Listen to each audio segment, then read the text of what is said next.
Hey everyone, Victor is here, and in this video I want to talk about this synthesis over here. We are starting with a simple benzene molecule and we are going to end up adding 3 substituents to our structure over here. So if you want to take a moment and think about how you can accomplish this transformation, pause this video now because I'm going to start my preliminary analysis. So looking at my substituents, I see that I have a chlorine on my aromatic ring.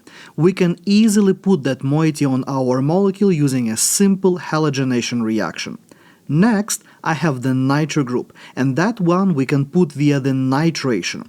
However, this ethoxy group over here, well, that one is a bit of an issue.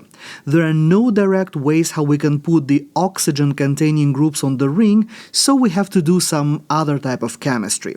And probably the most straightforward method here is going to be the nucleophilic aromatic substitution reaction. Luckily, we do have an electron withdrawing group in our molecule in the para position to the ethoxy group, which means that this is going to be a fairly simple and straightforward aromatic substitution, and it's not going to be an issue. So, to put it all together, I'm going to start by redrawing the starting material, which in this case is obviously just the benzene, and my first step here is going to be a simple halogenation, the chlorination in this particular case, giving me the corresponding chlorobenzene. Next, I'm going to do the nitration, which going to give me the nitro group in the para position to chlorine, since chlorine, like all the other halogens, is the ortho-para director. Now this is where I'm going to do my nucleophilic aromatic substitution by reacting my compound, the para-nitrochlorobenzene, with sodium methoxide,